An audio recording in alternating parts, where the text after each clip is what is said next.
अस्सलाम वालेकुम viewers, welcome to lectures by Waqas Aziz. हम आज सोशियोलॉजी में 3 टर्मिनोलॉजीज को स्टडी करेंगे जिनका डायरेक्ट लिंक है कल्चर के टॉपिक के साथ। देखें, हम ये देखेंगे कि इनकल्चरेशन क्या होती है, अकल्चरेशन किसे कहते हैं और कल्चरल एसिमिलेशन से क्या मुराद है। गौर से सुने, समझ आ जाएगा। इन तीनों के दरमियान में डिफरेंसेस आपको इजीली समझ आ जाएंगे। गौर से सुने। इनकल्चरेशन इसे कहते हैं फर्स्ट कल्चर लर्निंग। जब आप पहली बार अपने कल्चर के बारे में सीखना शुरू करते हैं, अपने बचपन से आप अपने कल्चर के norms, values, belief system, language, इन सब चीजों को सीख रहे होते हैं अपने कल्चर के बारे में। चाहे आपको कोई टीच कर रहा हो या आप खुद कॉपी कर रहे हो, इमिटेट करके सीख रहे हो, इसे हम क्या कहते हैं? इनकल्चरेशन कहते हैं। अपने कल्चर के बारे में सीखना, process of learning one's own culture. ठीक, आगे देखें। इनकल्चरेशन के अंदर does not lead to the modification of cultural practices. आप जो भी कल्चरल प्रैक्टिसेस सीख रहे होते हैं वो आपके इर्द गिर्द, आपके फैमिली वाले, आपके दोस्त, आपके सराउंडिंग में जितने भी लोग हैं जो कि एक ही कल्चर से बिलोंग करते हैं, वो सारे लोग कलेक्टिवली उसी कल्चरल प्रैक्टिसेस जो हैं उनको एक तरह से परफॉर्म कर रहे होते हैं, सिमिलरली। तो क्या है, आप भी उनको देखते हुए वही कल्चरल प्रैक्टिसेस को परफॉर्म करते हो। कोई न्यू कल्चरल प्रैक्टिसेस नहीं आती, कोई मॉडिफिकेशन नहीं आती। ठीक, समझ आई इस बात की? इसे इनकल्चरेशन कहते हैं। अब समझ आई? अब मॉडिफिकेशन कहां पे आती है? जब हम अकल्चरेशन को पढ़ेंगे तो वहां पे हमें मॉडिफिकेशन नजर आती है कल्चरल प्रैक्टिसेस के अंदर।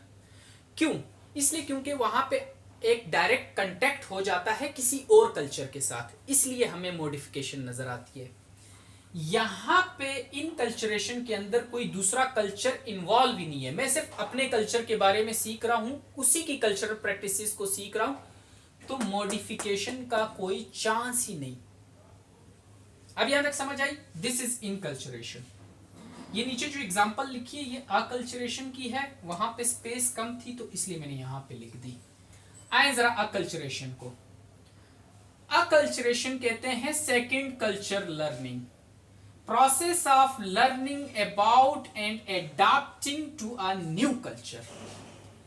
इसमें आप एक नए कल्चर के बारे में कुछ चीजें सीखते हो और उसे एडाप्ट करने की, ढालने की कोशिश करते हो। क्यों?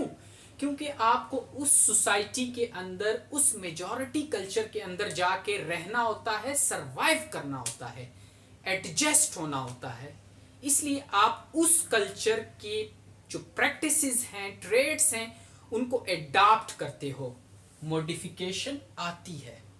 ठीक, A minority culture may require some modifications and adjustments. इस पॉइंट को मैं क्लियर करूंगा इससे नीचे वाला, और ये पॉइंट एग्जांपल के थ्रू जो मैंने यहां पे लिखी है। Moving to a society where woman role is different from those of one's home culture.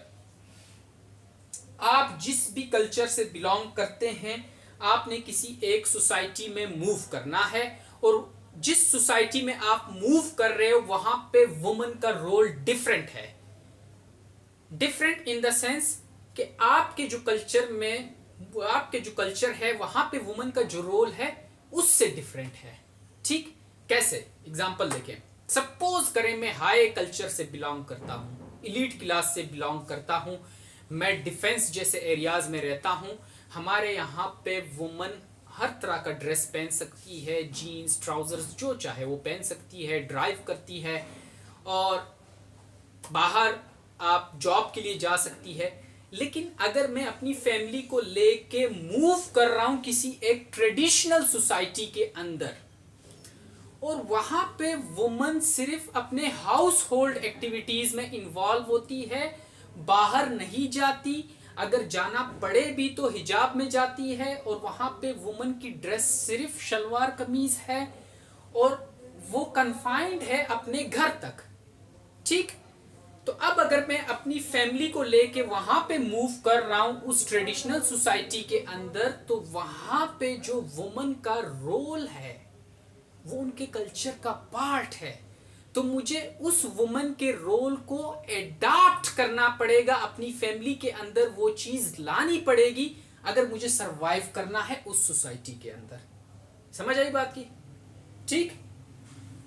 A minority culture may require some modifications and adjustments.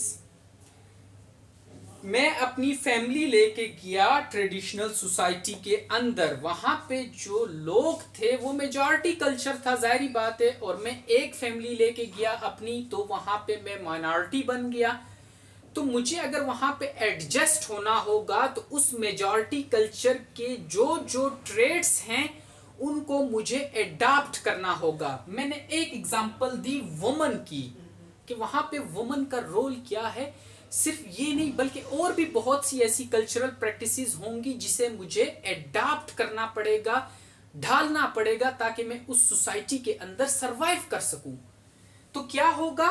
Modifications आएंगी एडजस्टमेंट्स के लिए। एडजस्टमेंट होगी, मॉडिफिकेशंस आएंगी किसके अंदर? मेरे अपने जो ओरिजिनल कल्चर था, जो मेरा अपना कल्चर था, उसके अंदर। Some cultural aspects of majority community are adapted without losing traditions and customs of minority community. Acculturation के अंदर जो खूबसूरत बात यह है कि आप वहां पे तो चले जाते हो उस सोसाइटी के अंदर, लेकिन उस कल्चर के आप कुछ कल्चरल एस्पेक्ट्स को एडाप्ट करते हो, इसलिए क्योंकि आपने वहां पे सरवाइव करना है। लेकिन आपके अपने जो ट्रेडिशंस हैं, ओरिजिनल ट्रेडिशंस हैं, कस्टम्स हैं, उनको आप नहीं छोड़ते, वो आपके साथ होते हैं, आप उनको बांधे रखते हो, आप उनकी प्रैक्टिस करते हो। जस्ट लिटिल बिट मॉडिफिकेशंस आती हैं, इसलिए क्योंकि आपने वहां पे सरवाइव करना है। ठीक, क्लियर? This is acculturation. अब समझ आई बात की? अब आगे आए कल्चरल एसिमिलेशन की तरफ। इन कल्चरेशन के अंदर हमने पढ़ा था कि एक ही कल्चर है, आप अपने कल्चर के बारे में सीख रहे हो तो कोई मॉडिफिकेशन नहीं। अकल्चरेशन के अंदर हमने पढ़ा कि वहां पे स्लाइट मॉडिफिकेशंस आती हैं, क्योंकि जरूरत है, आपने वहां पे जाके उस सोसाइटी में एडजस्ट होना है, तो जरूरत है कि उस कल्चर जो मेजॉरिटी कल्चर है उसके कुछ ट्रेड्स को आप कॉपी करो, एडाप्ट करो, ढालो। और कल्चरल एसिमिलेशन के अंदर तो थोड़ा सा अगला लेवल है कि कंप्लीट फ्यूज हो जाना, एब्जॉर्ब हो जाना। जो माइनॉरिटी कल्चर है वो कंप्लीटली जाके फ्यूज हो जाता है मेजॉरिटी कल्चर के अंदर। ठीक, यहां पे फिर भी अकल्चरेशन के अंदर तो फिर भी आपने अपने ट्रेडिशंस और कस्टम्स को बचाए रखा। कल्चरल एसिमिलेशन के अंदर ये चीज भी आपके हाथ से चली जाती है, ये ट्रेडिशंस और कस्टम्स, आप कंप्लीटली फ्यूज हो जाते हो मेजॉरिटी कल्चर के अंदर। ठीक, देखें कल्चरल एसिमिलेशन, द ब्लेंडिंग और fusing of minority culture into majority culture. Process of assimilating involves taking on the traits of dominant culture to such a degree that the assimilating group becomes socially indistinguishable from other members of the society. आप majority culture की जो practices हैं, जो majority culture के जो norms हैं, values हैं, उनको आप इस तरह फॉलो करना शुरू कर देते हो कि लगता है कि आप उन्हीं का हिस्सा हो, उसी कल्चर से बिलोंग करते हो। और जो आपका अपना कल्चर है, आपके अपने नॉर्म्स वैल्यूज हैं, वो आपने पीछे छोड़ दिए और आप अब पूरी तरह मेजॉरिटी कल्चर के को फॉलो कर रहे हो। ठीक, तो क्या रिजल्ट निकलेगा? Loss of majority of cultural traits of one's own culture, कि आपके अपने कल्चर की मेजॉरिटी कल्चरल ट्रेड्स आप भूल जाओगे, आप उनको प्रैक्टिस ही नहीं करोगे। ठीक, इसकी एग्जाम्पल होती है इमिग्रेंट्स की, जो यहां से माइग्रेट कर जाते हैं किसी और कंट्री में। तो आप कुछ वक्त बाद, एक तो अभी माइग्रेशन हुई, तो वहां पे फॉरेन जब माइग्रेशन हुई होगी तो अकल्चरेशन होगा कि मुझे, अगर मैं यहाँ से जर्मनी माइग्रेट कर रहा हूँ, कनाडा माइग्रेट कर रहा हूँ, तो अकल्चरेशन है कि मुझे वहाँ पे जाके उनके तौर तरीके सीखने होंगे, वहाँ पे कल्चर क्या है, उनके कुछ स्पेसिफिक कल्चरल ट्रेड्स को मुझे फॉलो करना होगा, चाहे कनाडा में हूँ, चाहे अमेरिका में हूँ, चाहे ब्रिटेन में हूँ, कहीं भी हूँ, चाहे दुबई में हूँ।